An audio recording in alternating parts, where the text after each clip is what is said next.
Breaking news చూస్తున్నాం. ఇటు BRS social మీడియాకి కవిత వార్నింగ్ ఇస్తుంది. తనను బాగా ట్రోల్ చేస్తున్నారని వాళ్ళందరికీ హెచ్చరికలు జారీ చేస్తుంది. ఇప్పటిదాకా జరిగింది జస్ట్ ట్రైలర్ మాత్రమే, అసలు బొమ్మ ముందుందంటూ ఇటు కేటీఆర్ పైన కూడా సెటైర్లను విసిరింది. మొత్తానికైతే అహంకారం తగ్గించుకోవాలి అని చెప్పుకొచ్చింది. నోరు జారి కారు కూతలు కూయొద్దు, అలానే ఉంటామంటే నేనేంటో చూపిస్తాను, ఇది జస్ట్ ట్రైలర్ మాత్రమే, ముందుంది ముసళ్ళ పండగ, పిక్చర్ అభి బాకీ హే అంటూ చెప్పుకొస్తుంది.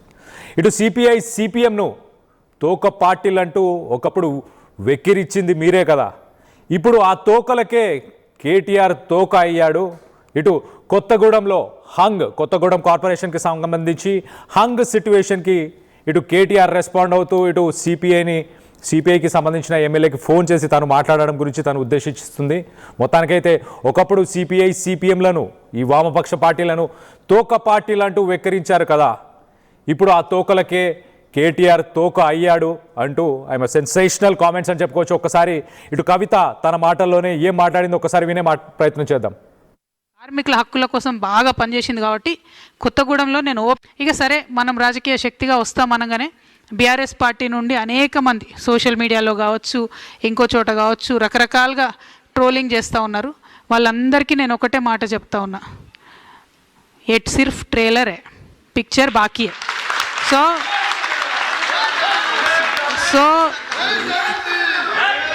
సో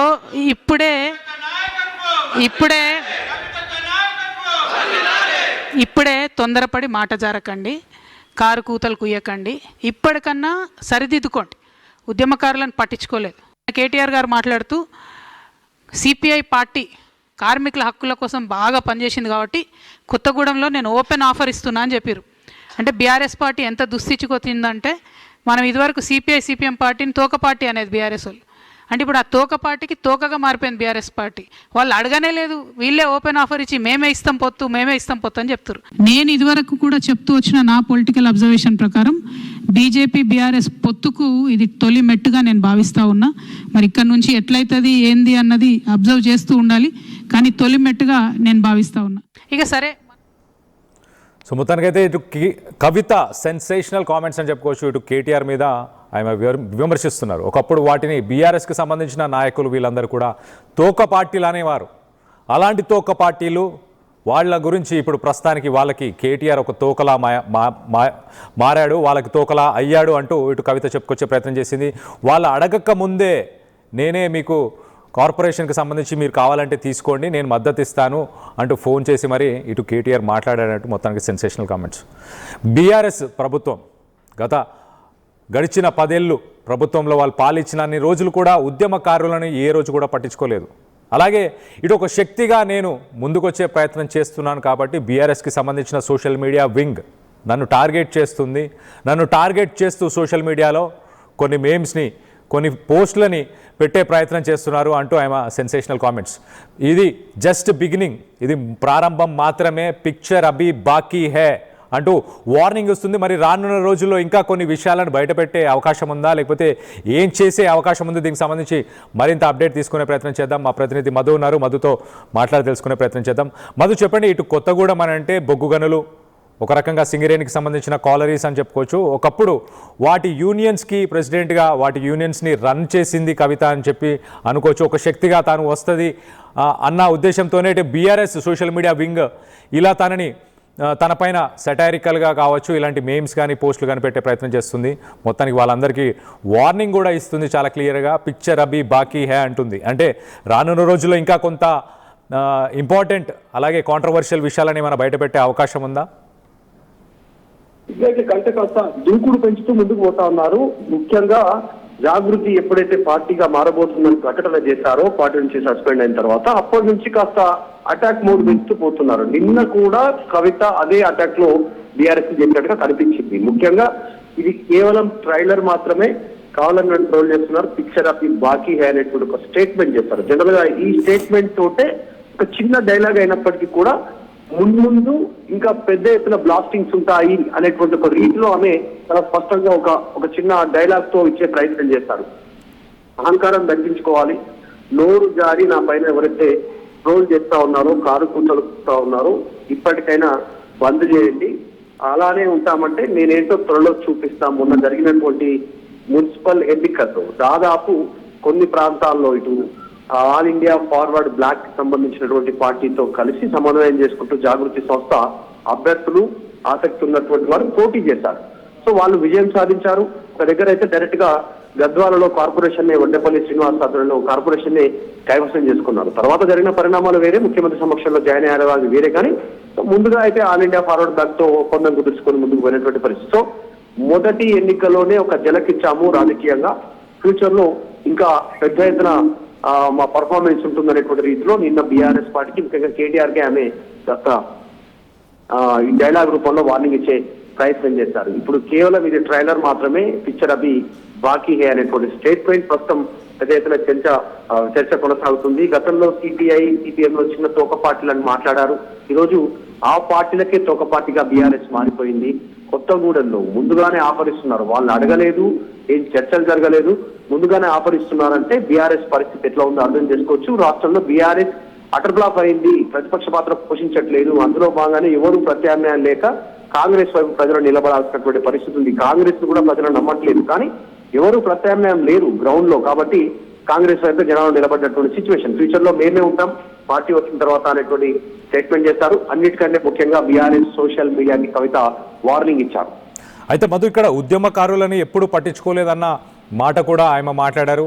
అంటే ఇటు కేటీఆర్ని ఉద్దేశించి మాట్లాడుతున్నారా, బీఆర్ఎస్ గత ప్రభుత్వాలను ఉద్దేశించి మాట్లాడుతున్నారా?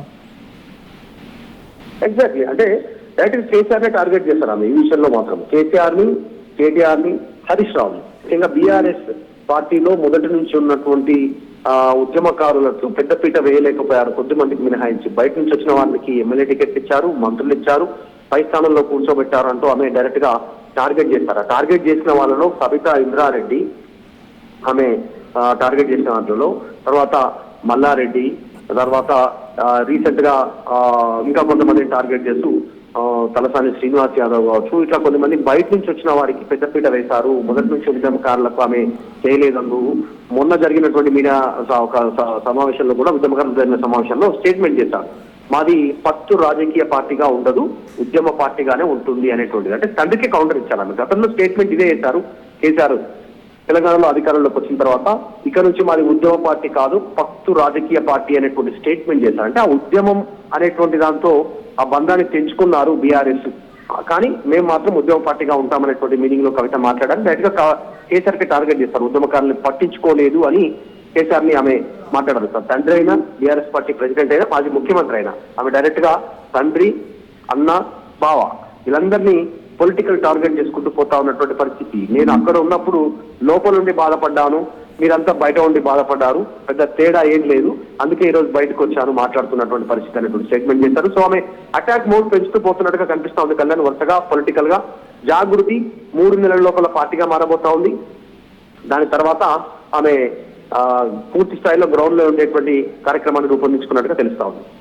Right Madhu, thanks for the latest update. మొత్తం మీద కవిత చాలా అగ్రెసివ్గా ఇటు అటాక్ చేస్తుంది ఇటు బీఆర్ఎస్కి సంబంధించిన నాయకులను, ఎస్పెషల్లీ ఇటు కేటీఆర్ని అలాగే కేటీఆర్ని ఇటు ఒకప్పుడు తోక పార్టీలు అంటూ వామపక్షాలని అన్న కేటీఆరే ఇప్పుడు ఆ తోక పార్టీలకి తోకయ్యాడు అంటూ చెప్పుకొచ్చే ప్రయత్నం చేసింది. అలాగే వాళ్ళు సపోర్ట్ అడగకపోయినా వాళ్ళకి ముందుపడి మరి ఆఫర్ చేశాడు కేటీఆర్ అంటూ ఆయన ఇటు కేటీఆర్ని విమర్శించింది. అలాగే ఇటు కేసీఆర్ని కూడా పరోక్షంగా ఉద్దేశించి ఆయనను కూడా మాట్లాడుతూ ఇటు ఉద్యమకారులను వాళ్ళని ఎప్పుడు పట్టించుకోలేదు గత ప్రభుత్వాలు, అలాగే బీఆర్ఎస్ పార్టీ అంటూ వాళ్ళని ఉద్దేశించి మాట్లాడింది. ఎట్ ద సేమ్ టైం ఇటు సోషల్ మీడియాలో ఇటు బీఆర్ఎస్ పార్టీకి సంబంధించిన సోషల్ మీడియా వింగ్ ఏదైతే తనని ట్రోల్ చేస్తూ కొన్ని పోస్టులను చేస్తున్నారో, బాగా ట్రాల్ చేసే ప్రయత్నం చేస్తున్నారు, వాళ్ళందరినీ కూడా హెచ్చరిస్తుంది. ఇది జస్ట్ ట్రైలర్ మాత్రమే, పిక్చర్ అభి బాకీ హే అంటే రానున్న రోజుల్లో ఇంకా అగ్రెసివ్గా తను మాట్లాడబోతుంది. అలాగే ఇంకా కొన్ని కాంట్రవర్షియల్ విషయాలని కూడా బయట పెట్టే అవకాశం ఉన్నట్టు కూడా తెలుస్తుంది. మొత్తం మీద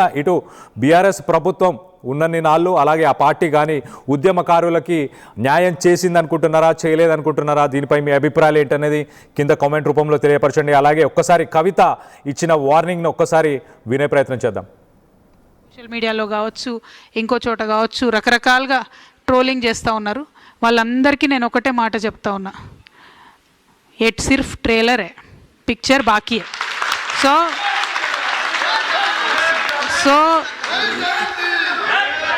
సో ఇప్పుడే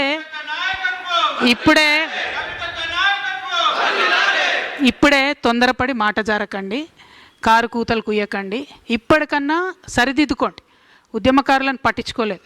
కేటీఆర్ గారు మాట్లాడుతూ సిపిఐ పార్టీ కార్మికుల హక్కుల కోసం బాగా పనిచేసింది కాబట్టి కొత్తగూడెంలో నేను ఓపెన్ ఆఫర్ ఇస్తున్నా అని చెప్పారు. అంటే బీఆర్ఎస్ పార్టీ ఎంత దుస్థితికొచ్చిందంటే, మనం ఇదివరకు సిపిఎం పార్టీని తోక పార్టీ అనేది బీఆర్ఎస్ వాళ్ళు. అంటే ఇప్పుడు ఆ తోక పార్టీకి తోకగా మారిపోయింది బీఆర్ఎస్ పార్టీ.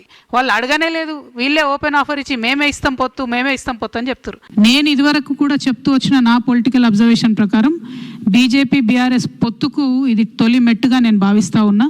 మరి ఇక్కడ నుంచి ఎట్లయితుంది ఏంది అన్నది అబ్జర్వ్ చేస్తూ ఉండాలి, కానీ తొలి మెట్టుగా నేను భావిస్తూ ఉన్నా. ఇక సరే, మనం రాజకీయ శక్తిగా వస్తామనగానే బీజేపీకి అందులో భాగస్వామ్యం ఉంది.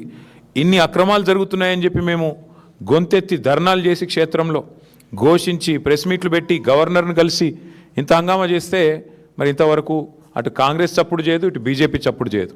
అందుకే మిత్రులు సిపిఐ రాష్ట్ర సెక్రటరీ మరి సాంబశివరావు గారికి నేను ఫోన్ చేసి చెప్పాను, మీరు కనుక తీసుకోవాలనుకుంటే కొత్తగూడెం కార్పొరేషన్ మీరు తీసుకోండి, మేము మద్దతు ఇస్తాం ఓపెన్గా అని చెప్పి కూడా వారికి చెప్పడం జరిగింది. ప్యూర్లీ ఒకటే ఉద్దేశం, సింగరేణిలో జరుగుతున్న దోపిడీని, సింగరేణి కేంద్రంగా ఉన్న కొత్తగూడెంలో తప్పకుండా అక్కడ మరి కాంగ్రెస్ బీజేపీని ఎండగట్టాలన్న ఉద్దేశంతోనే ఈ ఆఫర్ కూడా మేము ఇచ్చాము.